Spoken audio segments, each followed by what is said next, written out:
Blog Talk Radio. Live from Washington, D.C., it's Quintessential Listening, Poetry Online Radio.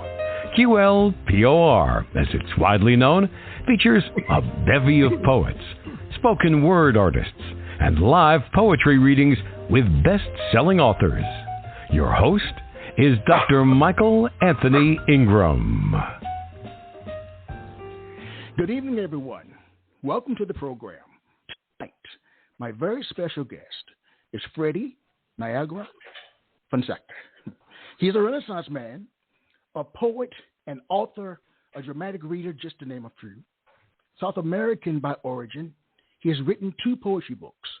In 2010, he published a poetry anthology, This Enduring Gift of Flowering of Fairfield Poetry, and in 2020, he published The Bomb That Blew Up God and other serious poems featuring his own work. Freddy, welcome to the program.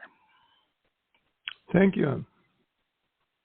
All right, let's start this poetic journey. Freddy, what is poetry? Well, I'll give you a shorter answer than you may be expecting. Poetry is not prose. That's it. But we can, of course, talk about it. But would it be enough for now? Well, we're going to need to do more than that. Okay. All right. I get what does it mean? Okay. What does it mean to you in your heart? What does poetry mean to you in your heart? You've been writing a while. What does it mean to you? Well, it means communicating, of course, with my audience, communicating with myself, and communicating with the poem. Okay. Tell me about communicating with the poem. Talk about that. I want to know more. Okay, so everyone wants to, of course, write at least one poem that is so good that it will be remembered for the rest of time. So that's the communication with the poem. So we want to make it as good as possible and as accessible to as many people on the planet as possible. And it must be just plain terribly good. Okay. So why do you think poetry then is important? It is important in many, many ways. Okay, if you have good ideas and you write well, then you will reach people. And the ideas that you have and that whatever comes out of that, when it reaches people, it reaches them in a way that may change or affect their lives. Okay, that's one thing. Yes. And on the other hand, it is also a part of the journey of the creator, the poet.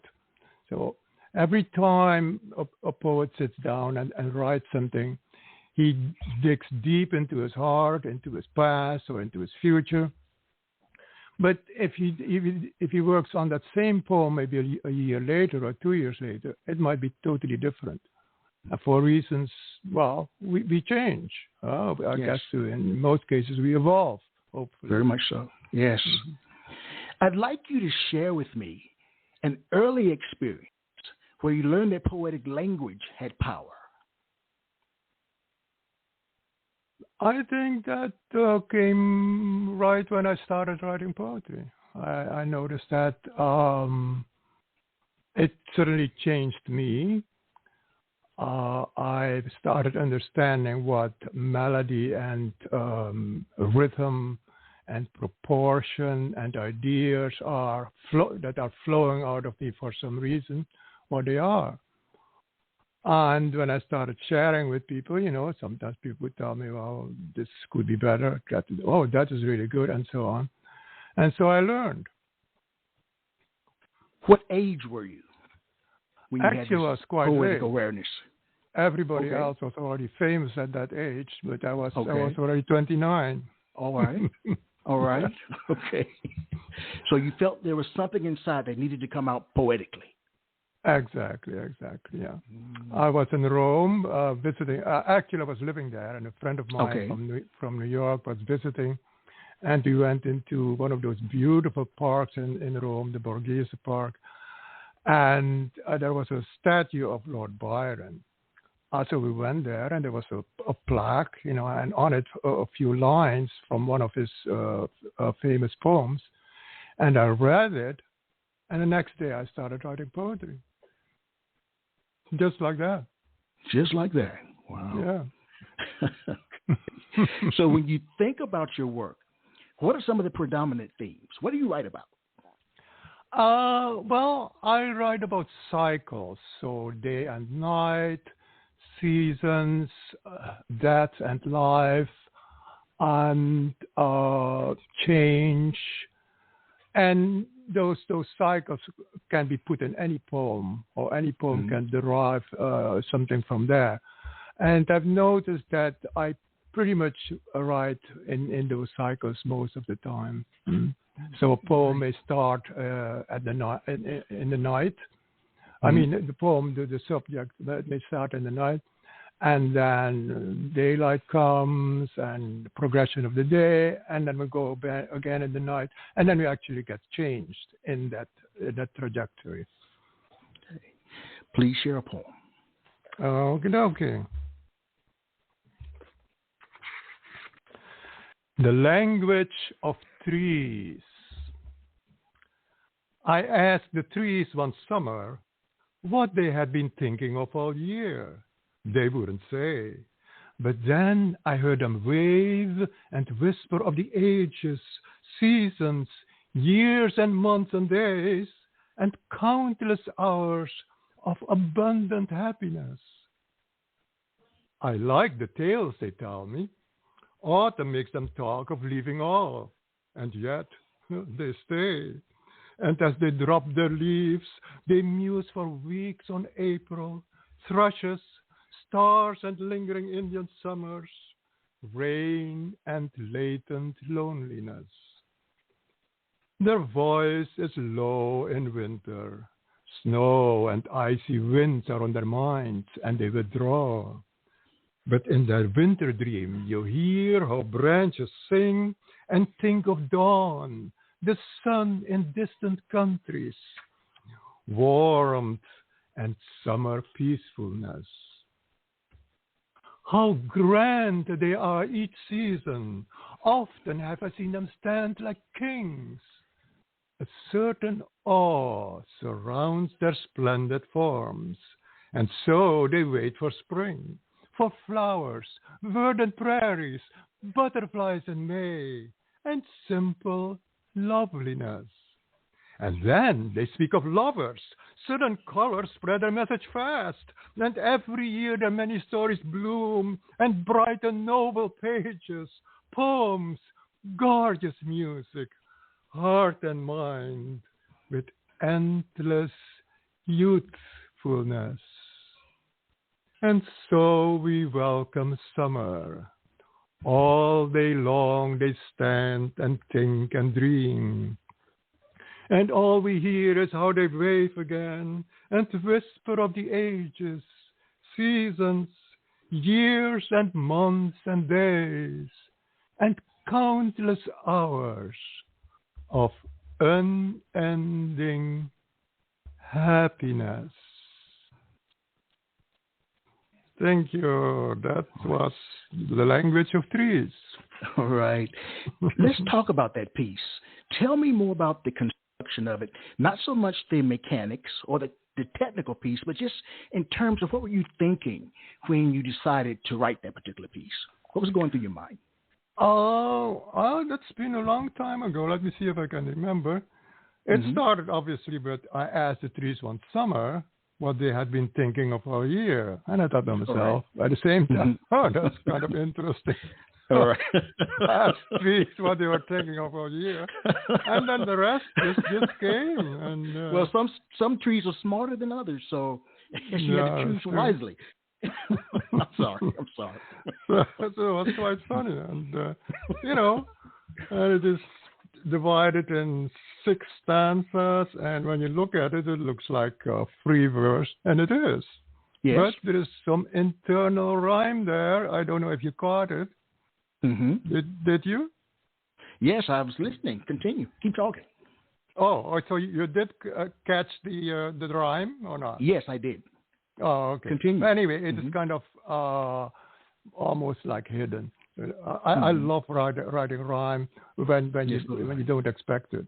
Yes, so do I. Yeah. Very nice. All right. Now, what I'd like you to share with me, all great writers have great writing influences. Who are some of yours, and what makes them special or great in your eyes? You mean poets, right? Yeah, poets. Well, Byron was kind of my first inspiration because I told you about that, seeing that statue of Byron in Rome. And but afterwards, my friend that I was with visiting that park advised me to read American poetry. And as you know, I've lived in Europe, and American poetry was kind of distant for me. And so for the rest of my stay in Rome, which was about 5 or 6 months, I went to the American Library in Rome every day and read American poetry primarily. But I've also read a lot of stuff in other languages. And, so all the guys like Frost, Sandburg, Masters, Eleanor Wheely, all of those famous poets, I read them. And I could go on for hours talking about how much they mean to me. But of that time, I probably read almost everyone. I haven't read much of what's going on today, but and that time there were people that were really standing out. And that's where I got my inspiration from. And then also from reading in other languages. I've read in Dutch, in German, in French, and Italian. And there are some good poets there, I'll tell you. All right. When we started this program, I asked you what is poetry, and what did you say? It's not prose. All right. Poetry has a reputation for being less accessible than prose. Do you agree with that? It has that, but that's what I'm hoping to change. Okay, tell me more. Talk to me. By making it not only accessible but pleasurable to listen to, and then getting easy access to its inner meaning. If you get a line or two and they start with something boring or a boring statement, then you already have lost your audience. So a good first line is, of course, always good, but then the progression of the poem needs to be in sync with that. And you end, of course, with a killer line at the end, but that also is in sync with it. And that is, I think that's the art of poetry. And, So how hard, then, should you work to solve a poem? How hard? Yes. Well, it is not hard work. I mean, the muse tells you what to do, and you have to obey. And if not, then you're not going to sleep. All right. I'm primarily speaking from the reader's perspective. How hard do you think you should work to solve a poem? It's all accessibility. As I said, no, I didn't say that. I like to keep things as simple as possible. So as few difficult words as possible. And I like to present the idea early on and develop it as best as I can, of course, without having them lose interest. With some poems that is more difficult than others. It depends on the subject and how deep you want to delve. But I think that in most cases I'm doing fairly well with that. All right. Please share another poem. Okay, so this is going to be an epic poem, but it is not long. It's in 3 parts, and the first part talks about the cold, and the second part talks about warmth, the tropics, and then there's a resolve in the third part. Antarctica, cold, totally cold. Colder than Alaska or Siberia. Colder than the North Pole. Cold like my former soul you are, O age-old Antarctica. Measureless and empty plains with silences as white and deep as death descended on me there, and frost besieged the air from rocks of ice around Antarctica. Dark and shapeless were the nights, while somewhere deep in space the Milky Way rose beaming like the dawn. But never would the sun, and I withdrew behind Antarctica. Warm, warm, lovely warm, warmer than the Congo, Spain, or India. Warmer than a bonfire has been my old desire for always green, tropical Trinidad. Riverbanks that stars arise, despite the walls of ice I once evoked around Antarctica, as I am reaching for my always green, tropical Trinidad. Oh, there is the warmth of old and newfound Trinidad. Royal are the palm trees, timeless in the evening breeze, in always green, tropical Trinidad. Long ago there was a time my heart was helpless in Antarctica, with blizzards all about, where life was but a shout across a desolate Antarctica. Dim is the light on snowy nights when I remember old Antarctica. The cold is in my past, because I've changed at last, and so have you, oh cold Antarctica. Warm is the light on starry nights, shining on my Trinidad.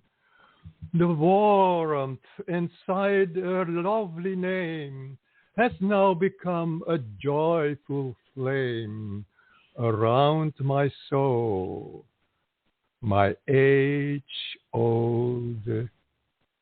Trinidad. But I was not born in Trinidad. I was born in Curacao, which is nearby. Yes. Who's the speaker in that particular piece? Well, I guess me. Okay. All right. Who are you speaking to? To Antarctica, to my soul, and to Trinidad. Right. The question will be, what is the purpose of that particular poem? What are you attempting to convey?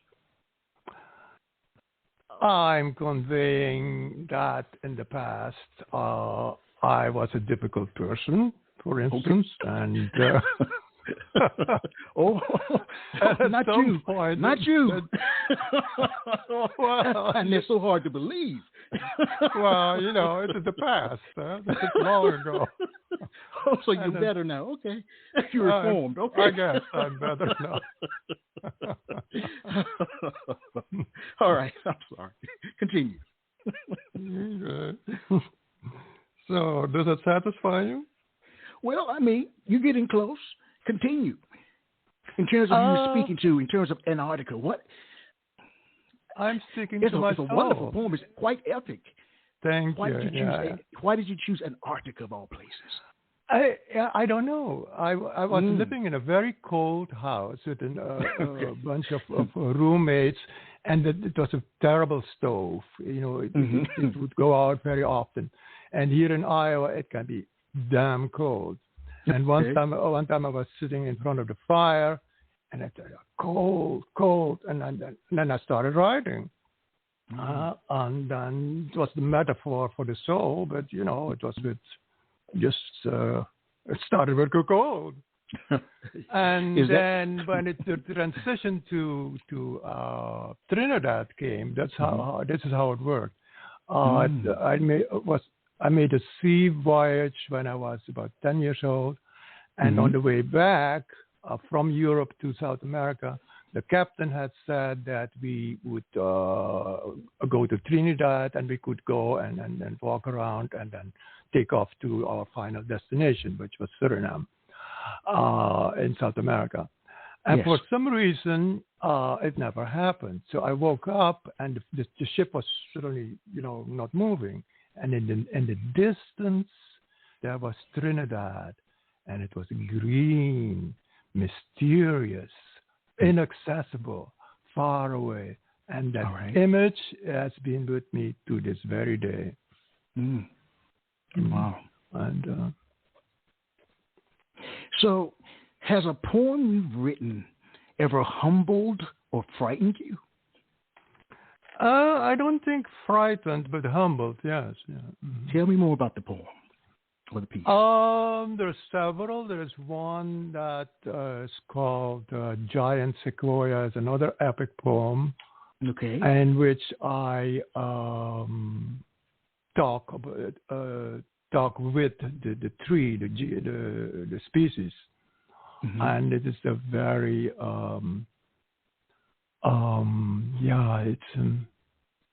it has a lot of depth, I would say. Would you be willing to share it tonight? I will read it. Okay, hold on a second. I appreciate it.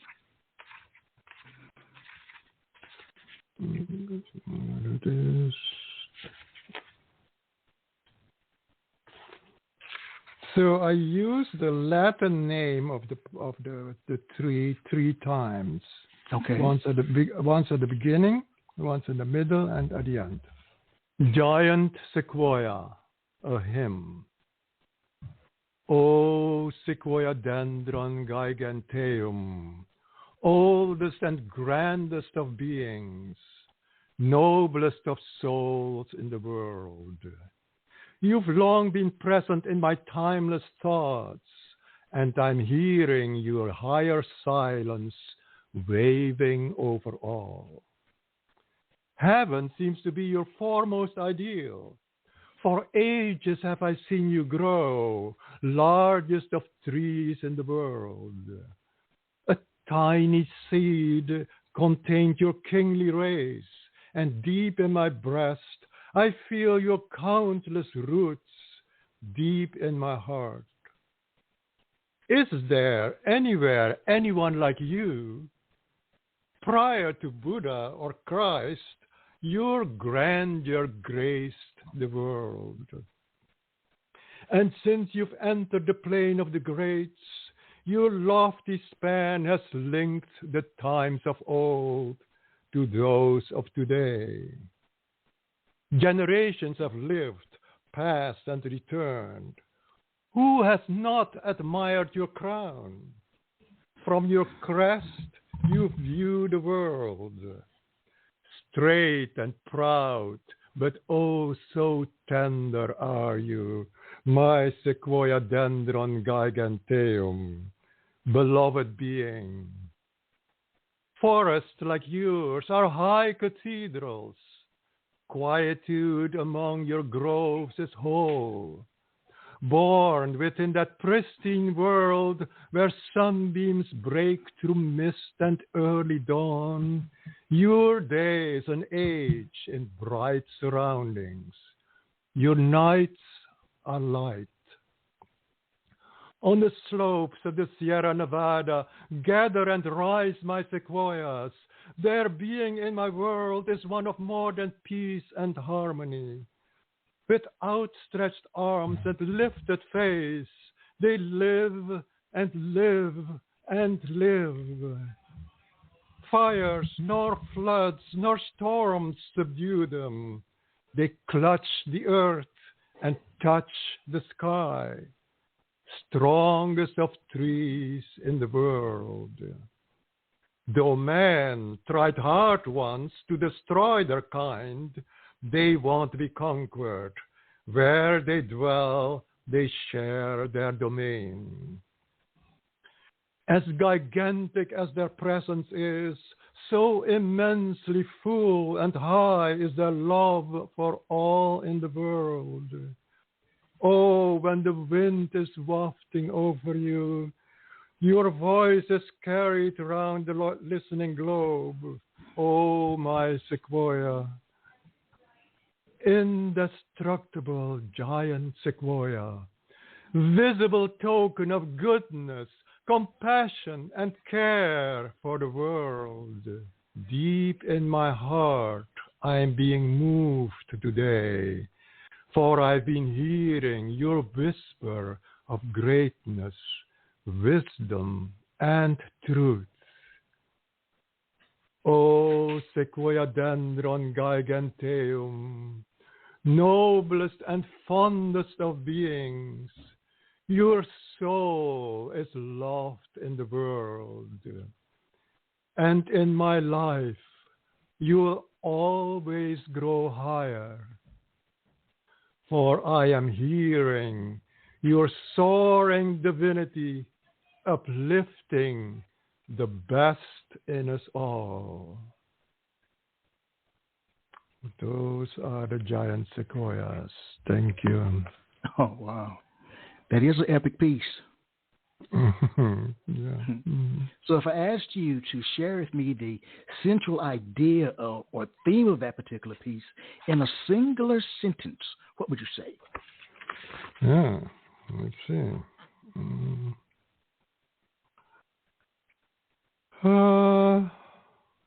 It's a discovery of who we are as human beings,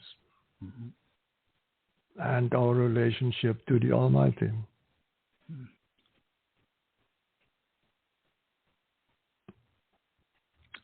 I want to sit with that for a second before we move on. Okay. Mm-hmm. Does spirituality play a major role in your work? Yes, but I'm also very, I suppose, grounded. I write about very domestic things too. All right.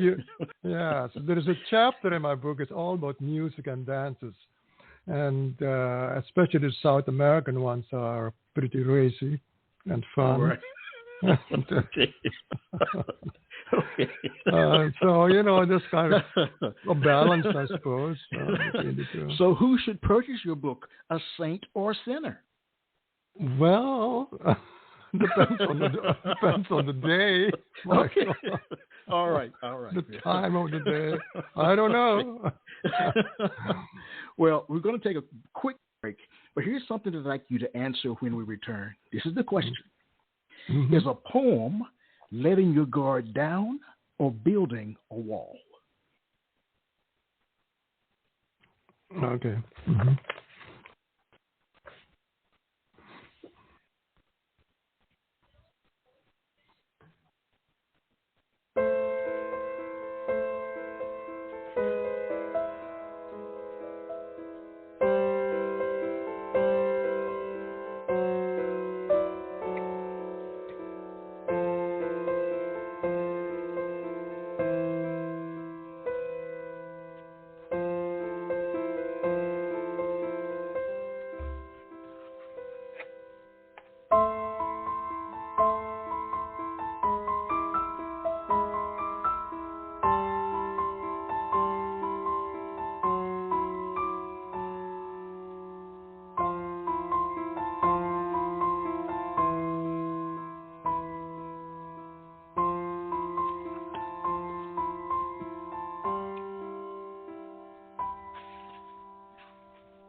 We are back. I am Michael Anthony Ingram. I'm here with Freddy Niagara Fonseca. I asked you a question prior to the brief break. Is a poem letting your guard down or building a wall? What do you think? Letting my guard down. Tell me more. Well, I feel that in a poem, I go as deep as possible, and there might be all kinds of secrets and things that you don't want people to know, but I always go for Well, I may not want to tell them everything, but I open my heart and delve into that, and I hope that it reaches you and that it is good for you. Mm-hmm. Freddie, does it hurt you to write poetry? If not, why not? No, I don't think it hurts me. Why not? Oh, it's an interesting question. Do you have more such questions? Well, maybe that it hurts me, and I don't know. But how when you write, how does poetry make you feel?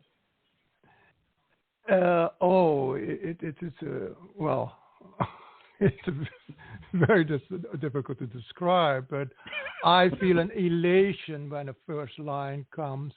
And, really? Yeah, nearly always. And sometimes when it goes into direction where I think, no, that is not very evolutionary, or that is not this and that, I don't want to go there, then I don't do it. I may pick it up later and change it. But I think most of my work is uplifting, and that's what I'd like people to feel, that there is hope. All right. Even though there is a lot of fear. So, when you write a piece, you lead the piece where you want it to go, opposed to the piece leading you where it wants to go. And it's almost a combination of both. Okay. It really leads me, and I somehow my discernment or the my judgment may sometimes say, well, this is not the kind of poem that I want to write, and I don't do it. So I make a clear choice. Freddie, do you think poems change color in certain lights? Poems change what? Color. I'm not sure what you mean. Do I see them? See the colors, or do you see the colors? Do you sense the colors around your poems when you write them? No, I'm not that far advanced. I just don't see them. I hear, of course, things, but I cannot say that I see colors. Maybe they're there, and I still have a blind spot. Who knows? But if your poetry is uplifting and I'm going to say inspirational, wouldn't your poetry illuminate with light? Yeah, I would think so. My first chapter is actually all about light in many ways. Is it really? Wow. Yeah, Antarctica is actually in the first chapter. Okay. And there's some cool poems in there. All right.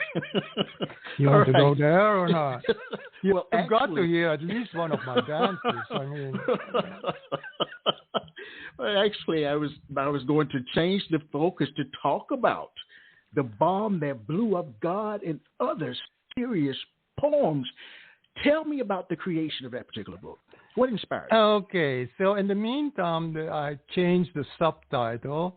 So now the book is named The Bomb That Blew Up God and Other Whimsical, Mystical Poems. Okay. And so the first edition was serious poems, and a lot of them are very serious, but very often in serious poems, I come up with something whimsical, and it kind of goes back and forth. So after a year or two, I felt I need to have a better subtitle, and so then whimsical and mystical came up. Because that characterizes my poem probably best. And, so, yeah. And did I miss a question or not? Well, I wanted you to share with me what inspired it. Well, it's a very conversational poem, and it's actually about the struggle between good and evil. And everybody knows about that, of course. Mm-hmm. And so the first line, I'm not sure if I'm going to read the whole thing, but it started with the devil. Well, I was talking to God. And he wanted to have more bombs. And God says no. So, and then it goes from there. And it has kind of a surprising ending, which you will have to read it in the book.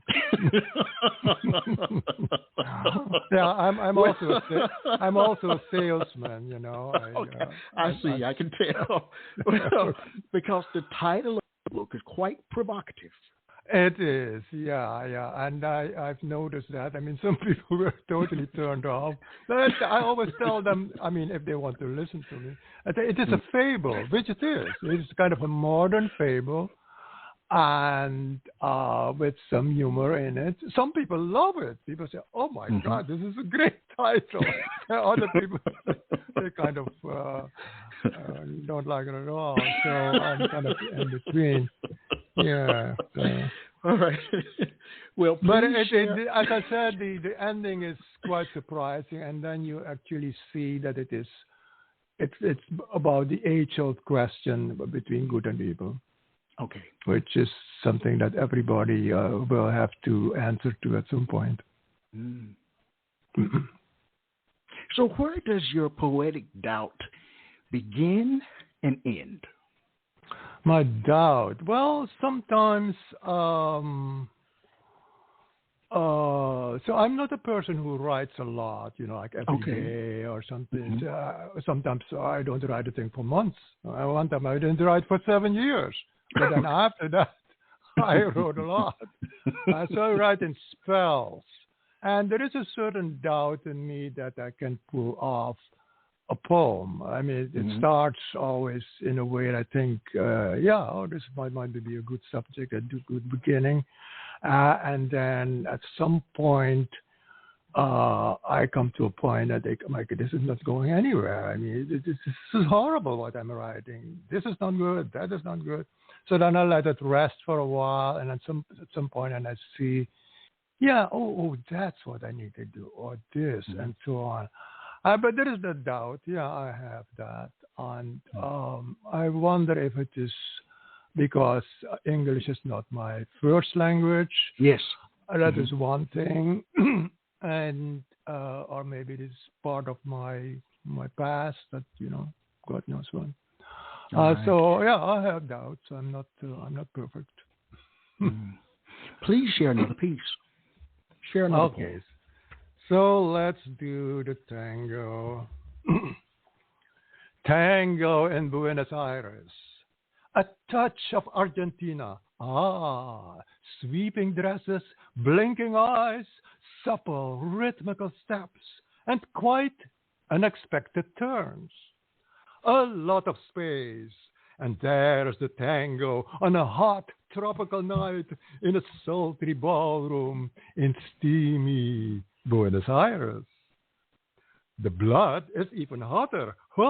Deftly the dancers glide on a saucy rhythmical tune, glancing at one another again and again while humming tangos on hot tropical nights where the moon sees everything in steamy Buenos Aires.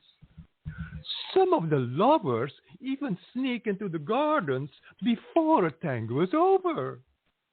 The rhythm goes on, yet the moon will keep silent. But that's how tangos are danced on hot tropical nights, the shadowy gardens of steamy, saucy, sultry Buenos Aires. That was my trip to Buenos Aires.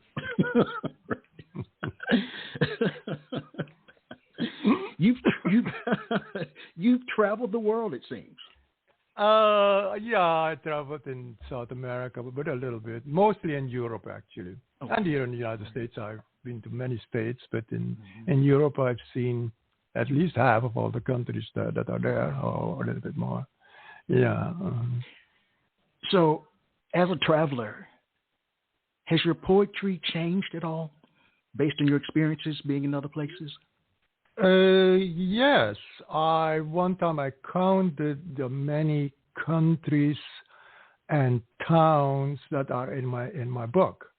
Mm-hmm. And it is an astonishing number. I forget what the number is, but it's a lot. Mm-hmm. So I situate, for instance, last poem was obviously situated in Buenos Aires, Argentina. Antarctica was situated in Antarctica and Trinidad. And the giant sequoia was situated in Nevada, and so on and so on. So in many poems, there is a sense of place. And sometimes in one poem, more than one place, depending on the arc of the poem or what is going on. Yeah, so many places in the poems I've been at or countries, there's also places that I've not been to. For instance, I've not been to Antarctica. I'm not going to freeze to death. So, Right. and but then, then somehow a poem comes up with a certain theme and a certain locale. And then, my muse says, go ahead and go for it, And then might be in several places. So much is happening in our world today. Mm-hmm. There's the good, the bad, the ugly, as well as the indifferent. Freddie, what do you view as being the role of a poet in modern day society? Well, I kind of had been thinking of this question often, and what I want to say now is that okay, there is this sense, especially in poetic circles, that we're going to change the world with our poems. But at this point, the world is in a terrible state, and all those 10,000 of poets haven't changed a thing. So then you think by yourself, well, whatever we write, things don't change, really. I mean, people are waging wars, doing this and that. The two political parties are at their throats, each other's throat all the time. What can a poet do? Well, a poet can point at the goodness, is one thing, and accept what is going on in the world and hope that change will come. But, well, yeah, it's an unending question. But we should be careful not to think too much of ourselves. Oh, yes, we are poets and we know it all and our words can change the world, because I think that's actually pure arrogance. And my hope is that if you bring something substantial, and as I said, the goodness, that ultimately changes people. But it may take a while. So you don't believe in the power of poetry? I do, but I would say you're realistic. You should not, You're realistic. Yeah, I'm realistic. In terms of what it can do. Indeed. Yeah. Wow. When you think about a poem, let's imagine for a moment that a poem is like a cake. All right. A cake, you said? Yes, a cake that needs to be baked. Okay. What are some of the prevalent ingredients that go into the concoction we call a poem? Okay. Musicality, tone, a sense of proportion, the sense of direction, and an ability to complete something, and not to go onto paths that are actually don't have much to do with the poems. For instance, nowadays, or maybe, I don't know when it started, but a lot of poets use the word like, and they compare something to something, and often it has nothing to do with the arc or the storyline of the poem, and I find it distracting. If you liken something that is part of the poem itself, then it stays in sync. So I try to avoid those things. As I said, a sense of proportion and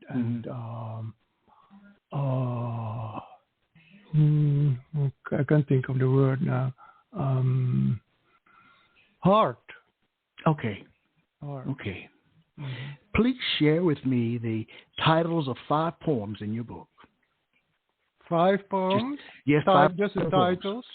Yes, just the titles, yes. Yes. Okay, there's Almost Summer is a poem. The Chimes of the Clock at the Courthouse is another. Crossing a Bridge During a Tidal Wave. On a Medieval Painting of the Fall of Man. Oh, wow.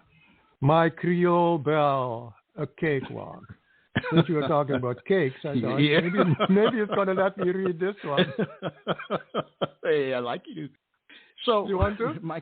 Yes, after I ask this question. Okay. My question is, what should you consider when you're titling a poem? What should I consider when I what? Sorry? When you're titling a poem. Oh, what goes into title? Yeah, the title. What goes into creating the title for you? Well, I want to convey, of course, the essence of the poem, and usually I find the title very quickly, and sometimes I have changed titles after a while, maybe make them shorter or something like that. So, the title comes first, or the poem comes first? The poem comes first. I don't think I'd ever have the title first. So in Antarctica, I wasn't thinking of the Antarctica. It was so cold in the house, I could only think of the cold. So when I started writing, and since every stanza in the poem, or most of the stanzas, end with the word Antarctica, which is like a rhyme almost, and the others end with Trinidad, to me it was clear that it would be Antarctica. I could have called it Antarctica and Trinidad, but then what does that mean? So you're saying that every poem either ends with Antarctica or Trinidad? No. The every stanza in the poem Antarctica ends with the word Antarctica. No. All right. Sorry about that. All right. What other authors, Freddie, are you friends with? And how do they help you become a better writer? You mean contemporary? Yes, it could be. Authors that you're personally friends with.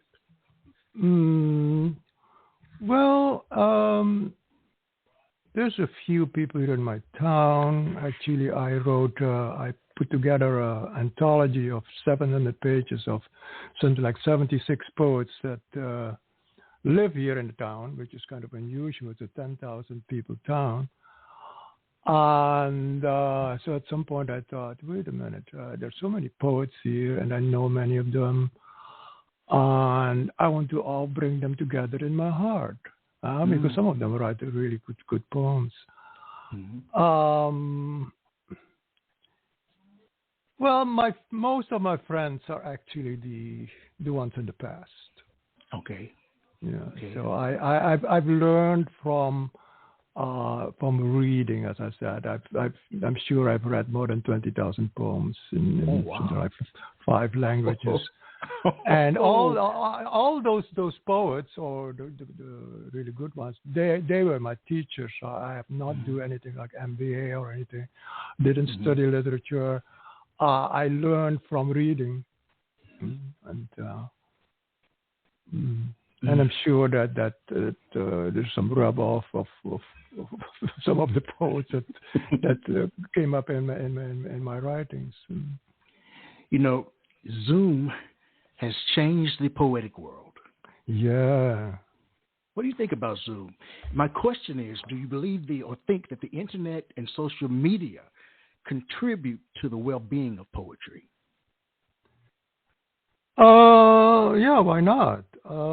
Look, I don't know how it was before COVID, but obviously COVID has driven people and they have to stay at home. So then people started thinking, well, we're going to do an open mic anymore. Are we going to go here or there? Well, let's do something on the internet and see how it has been flourishing. I mean, there are Zoom groups everywhere, all over the world. Yes. And that has, in a way, opened the door to cross-cultural connections. I think it's great. You know, I was thinking, just listening to you talk and listening to your work, I know my question about whether poetry changes colors and certain lights was seen, well, I don't know how it seemed to you, but your poems do change. For me, just listening to you, they do change colors and certain lights because you talk about good and evil. That could be, you know, dark and light and those kinds of things, and good and bad. I mean, it's just, to me, your poems flicker. Oh, that's interesting. Well, have you ever heard that before?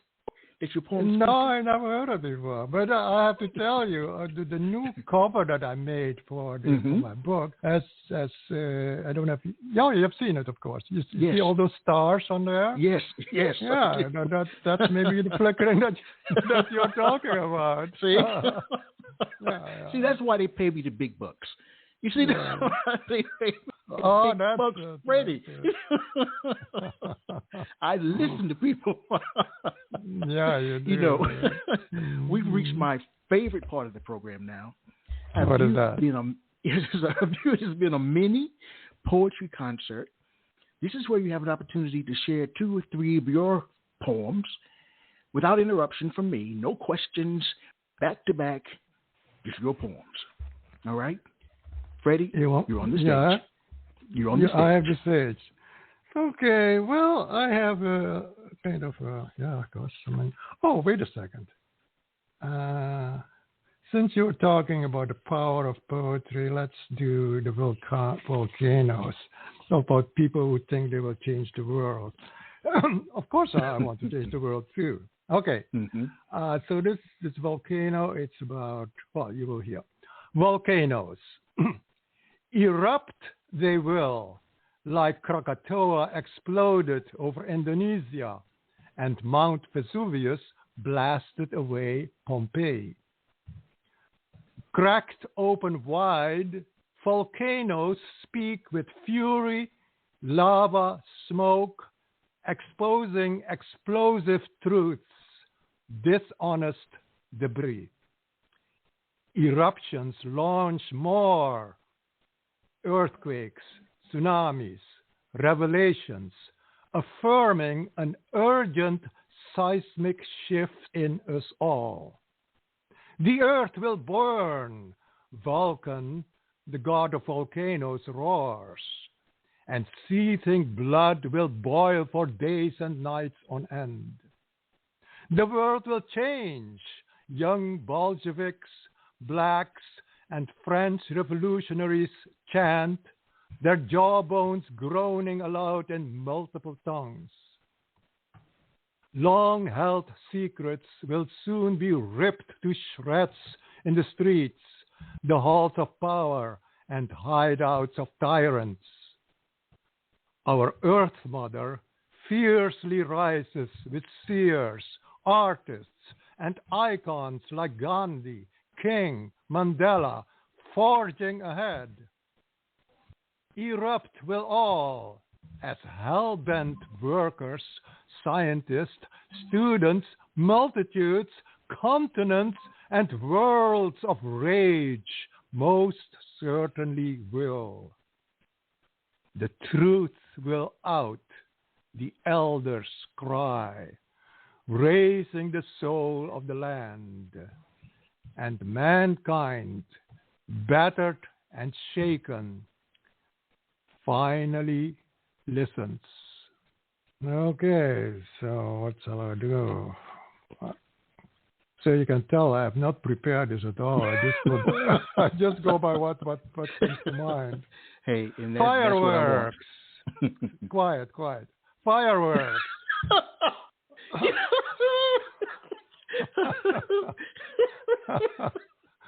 We're going to have a talk after this is over. Continue. Okay, can I make my point now? Yes, I'm sorry. It's a very short poem. Okay. Fireworks. Pow, kaboom, fizz, yellow, pink, green. Ah. And behind all that emotion, endless eternities of stars. That was a short one. Mm-hmm. Okay, what else shall we do? Oh, okay, let's do this. Arriving at Twin Peaks for an exceptionally bright night view on San Francisco. What a sea of lights all across town tonight, overwhelming me with more than awe. What a sea of stars all over that dark, yet cannily bright night sky, more than I ever saw. It seems the city unwittingly mirrors the night as much with lights below as above.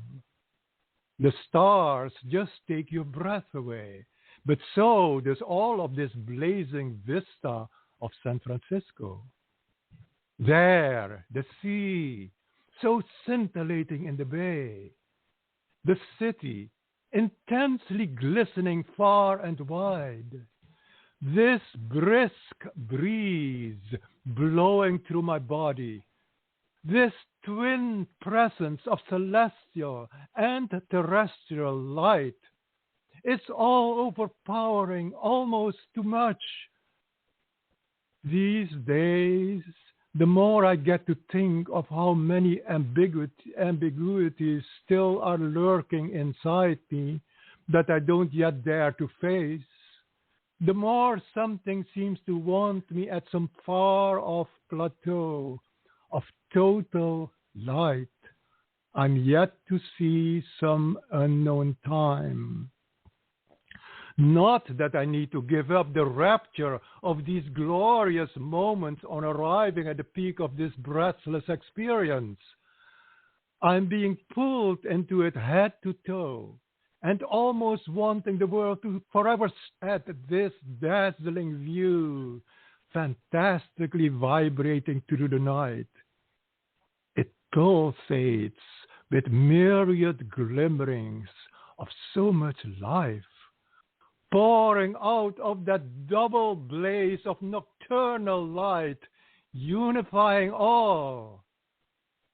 And all night long, an immense something brightly engulfs the bay, the city, the peaks, unutterably grand and darkly haunting. Strange, this vast oceanic wind washing headlong over me, I could step into now. I almost did. Wow. Okay. You truly are a dramatic reader.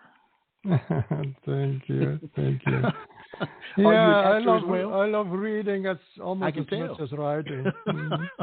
So my question is, what is the relationship between your speaking voice and your written voice? Well, I always wanted to become an opera singer. And I had lessons for many years, and I had lessons in Italy, in the Netherlands, and here in the United States. Mm-hmm. And so that was one of my first wishes in the artistic field. I also wanted to become a painter. And I painted actually for a while, and I wanted to become a dancer, modern dance. But then the muse said, no, you're going to be a poet. So at some point, I became a poet. And what was the question again? No, that answered it. I'd like to know whether you feel as if you were meant to be a poet. I think so, yeah. Tell me why. I've been a writer for 50 years. Wow. Oh, wow. Wow. Yeah, I don't know. It is just... I always have had a love for words and what they can convey if you group them in a way that makes it interesting. Yes. And so I've cultivated that as much as I could. What surprises you most about being a poet? Say that again, the what? What surprises you most about being a poet? What surprises you? Surprises. Yes, I'm sorry. Yes, surprises. With my poetry or in general? Well, just in general. Well,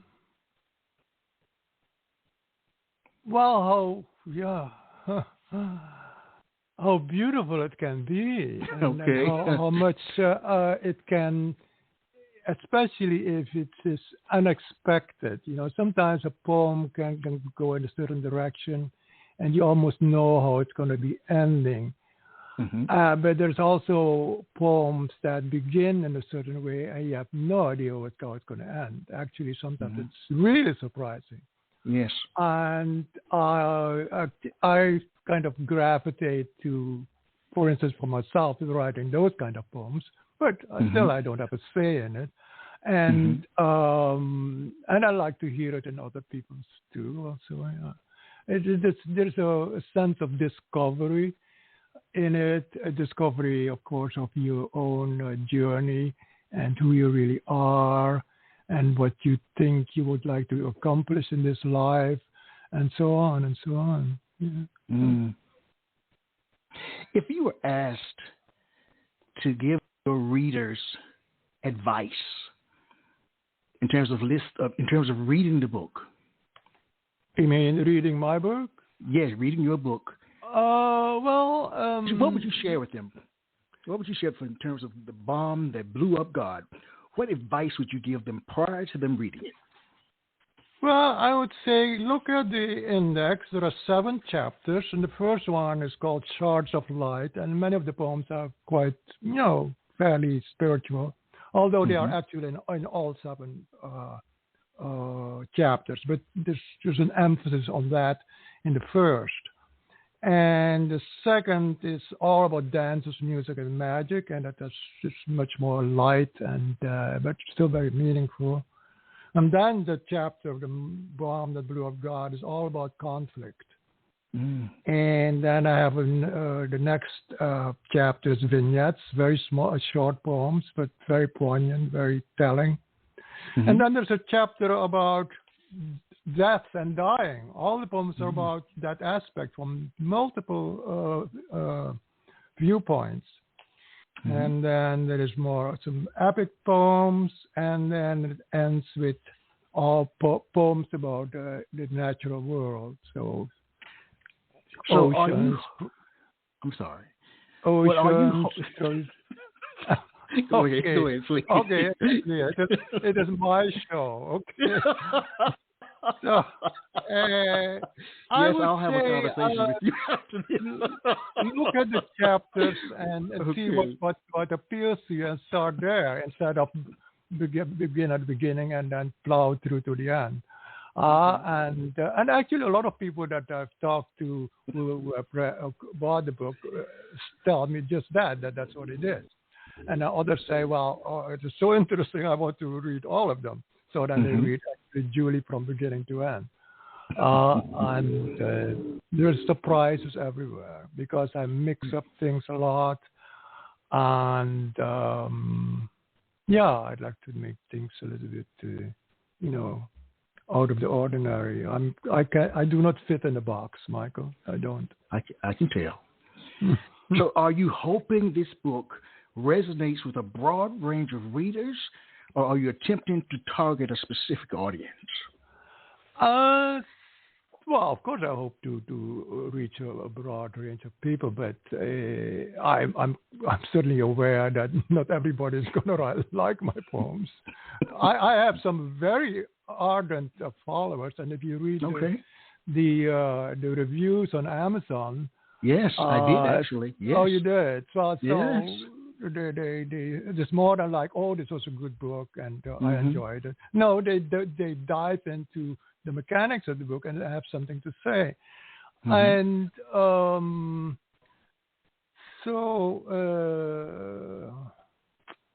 well, I think I have a senior moment. Where was I? It's okay.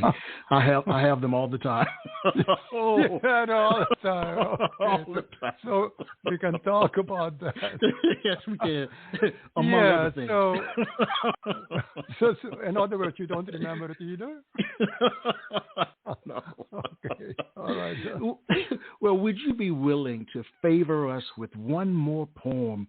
We're almost at the end of this poetic journey, and I'd like to hear one more. One more. Okay, books.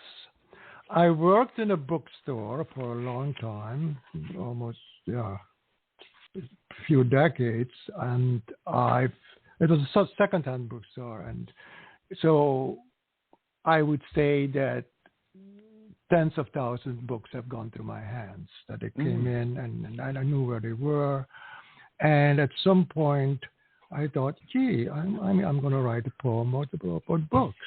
And that's actually the few times that I had the idea I want to write about something like this or that. Usually I don't know what is going to come, and I do not really like to do commissioning work or something. But in this case, it was different.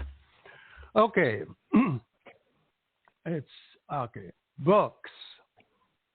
Sometimes when I think of the vast wisdom ever contained in books, countless scriptures of all creeds, scrolls in indecipherable languages, tomes of science, the great library of Alexandria destroyed by fire centuries ago, priceless knowledge gone, thousands of books burned by the Third Reich, books still held secret at the Vatican, hieroglyphs in Egypt, and whatever Atlantis may have contributed to the written word. Books simply lost and never found. Others molded, fallen apart, discarded, and all the many books I'll never be able to read in a lifetime, even if I lived 1,000 years. And when I think of all these while browsing at garage sales, used bookstores, oh, the good feel of an old book and the sense of care for books you surmise some previous owner had. To see his or her name written on the title page, sometimes with a date of purchase or gift. Yes, then I tend to hold a book in my hands a little long sometimes, deliberating whether I'll buy, and I read again what's on the flap, scan a few more pages, look for a keen phrase here and there, ponder on the title, the design, the author's name, weighing it all in my hand. And page after page of long-forgotten lore, adventure, and myths slowly take shape, mingling with my own memory of myths in the back of my mind, passing through my skin, stealing into my bones, my heart, holding me spellbound for a lifetime, it seems. And somehow beneath my feet, the deeper caves and mysteries of the earth open wide, where I can glimpse that which I cannot name, but know that it exists. And I'm feeling strangely rooted and connected to all cultures, beliefs, poetry, wars, romance, history, peace, and then I may take the book home. But as I'm standing here, lost in time for a while, some power is reclaiming everything I thought was lost to man one time. And I see the great communicator of it all in all these many paragraphs, sentences, words, working their way with a purpose, meaning, and conviction across so many ages. And suddenly, it seems that everything is here now and really never went away at all as long as books have ever existed and readers found them. And as I close the book, walking out to get some fresh air, there's all the magic in the air as of old still. And I can live with that and be an open book to all. That was books. You know, poets write for a myriad of reasons. Some write primarily to speak a message to an audience. Others write because staying silent is not an option. Freddie, why do you write? Why do I write? Yes. Because I could not write. I write but as I said earlier, there's three elements. I write for the sake of the poem, to make the perfect poem, or more than one. And I write to share with audiences, and I write for myself. Okay. All three in one. All right. Where can we find the book? It is on Amazon, and it is available in paperback, hardcover, there's an audio version, and there's Kindle. And I like people to go for the one with the very colorful cover. That's the one that I recently made. I had two previous editions. And every time that I made a new edition, I was tinkering with the text. Changing a word here, there, a phrase, and so on. A poem, does it ever end? Anyway, so this is my last incarnation, the book. And I hope that people will choose that one because that represents me, I think, best. And, it was a joy reworking some things and others not, and come up with a nice cover. Yeah, just go to Amazon and you'll find it. All right. How can listeners stay in touch with you?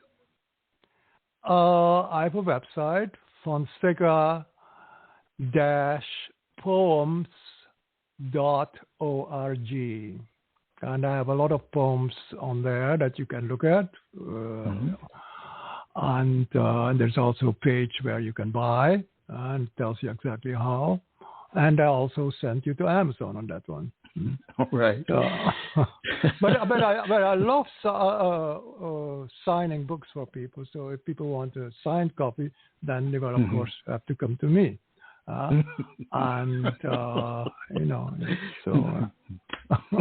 I know that you want one. Come on. Confess. You're quite whimsical. Thank you. But don't forget, I'm mystical too. Always forget that one. That's true. So, where do you go from here? What's next for you creatively, Freddie? Well, I have almost enough poems for my next book. I don't have a title yet.